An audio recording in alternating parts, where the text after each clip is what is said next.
عمر کوٹ سے خبر شامل کرتے ہیں ڈیجیٹل آواز نیوز کے لیے رپورٹر بیورو چیف علی محمد شید۔ سماروہ میں مرکزی چیئرمین ڈاکٹر فہیم ابرو کی ہدایت پر پاکستان پیٹریاٹک یوتھ کے پلیٹ فارم سے ایک سیمینار کا انعقاد کیا گیا۔ اس میں صوبائی سندھ سوشل میڈیا ہیڈ علی حسن سولنگی، ضلع عمر کوٹ کے صدر علی محمد شہد، مورو سے شرما احمد خان برگڑی، مکیشن کمار، ڈیفنس ڈپارٹمنٹ پاکستان سمیت سندھ بھر کے عہدیداران و ذمہ داران نے شرکت کی۔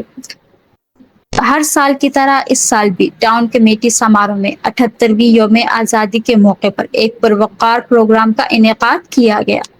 پروگرام میں اسسٹنٹ کمشنر سنجے کمار ترکو، ٹاؤن آفیسر فرحان لغاری، چیئرمین سکھیکار علی خاص خیل، میئر وقار علی خاص خیل، سماروہ پولیس، اساتذہ، طلبہ، صحافی اور شہریوں کی بڑی تعداد نے شرکت کی۔